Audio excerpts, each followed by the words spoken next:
পাকিস্তানের বিপক্ষে প্রথম টেস্টে তৃতীয় দিনেই লাগাম টেনে ধরল স্বাগতিক বাংলাদেশ। দ্বিতীয় দিনে যখন ছন্নছাড়া কাণ্ডজ্ঞানহীন ব্যাটিং মুশফিকুর রহিম, লিটন কুমার দাস, মেহেদী হাসান মিরাজের 413 রানে গুটিয়ে যায় বাংলাদেশ প্রথম ইনিংসে। এবং প্রথম ইনিংসে পাকিস্তান প্রথম ইনিংসে যখন দুর্দান্ত শুরু, 106 রানে প্রথম উইকেট পার্টনারশিপ, এবং সেখানে ইমামুল হক যখন 45 রানে আউট হয়ে যান। পাকিস্তান দ্বিতীয় দিনে যখন প্রথম ইনিংসে যখন 179 রান 46 ওভারে 1 উইকেট হারিয়ে তৃতীয় দিন শুরুর আগে যখন 234 রানে পিছিয়ে পাকিস্তান, সেখানে বাংলাদেশের দুর্দান্ত বোলিংয়ে 207 রান যোগ করতে 9 উইকেট হারায় পাকিস্তান। মেহেদী হাসান মিরাজ টেস্ট ক্যারিয়ারে 14তম ফাইফার, যা টেস্ট চ্যাম্পিয়নশিপের সাইকেলে তৃতীয় ফাইফার।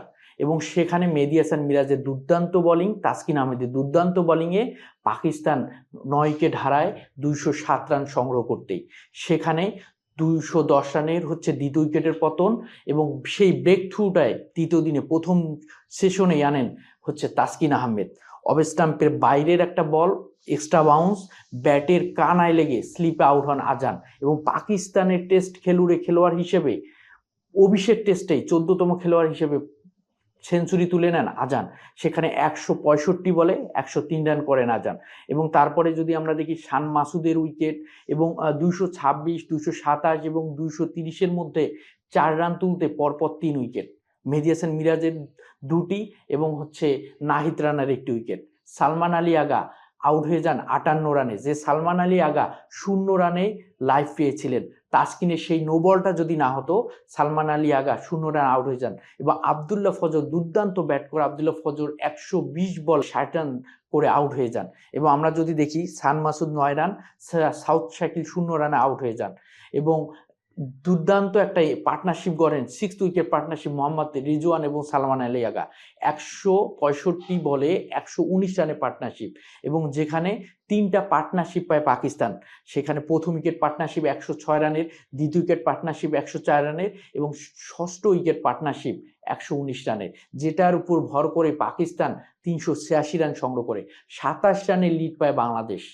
সেখানে 27 রানের লিড নিয়ে যখন দ্বিতীয় ইনিংস শুরু করে, দ্বিতীয় ওভারেই বাংলাদেশ 7 রান সংগ্রহ করে কোনো উইকেট না হারিয়ে। চতুর্থ দিনে বাংলাদেশ কিরকম ব্যাটিং করবে, বাংলাদেশ কত টার্গেট দিতে চাবে পাকিস্তানকে, অবশ্যই এরকম উইকেটে বাংলাদেশকে 350+ রান টার্গেট দিতে হবে পাকিস্তানকে। তাহলে হয়তো বা পাকিস্তানকে হারানোর একটা পথ তৈরি হবে, বা পাকিস্তানকে হারানোর মতো একটা ভিত তৈরি হবে।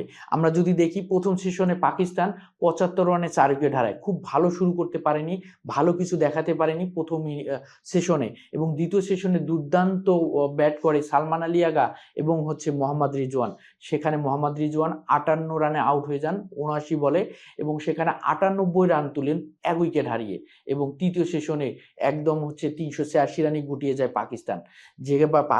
বাংলাদেশ দ্বিতীয় দিনে যেভাবে পিছিয়ে ছিল, সেখান থেকে যেভাবে কামব্যাক করেছে, তো প্রথম টেস্টের এখনো লাগামটা পুরোপুরি বাংলাদেশের হাতে।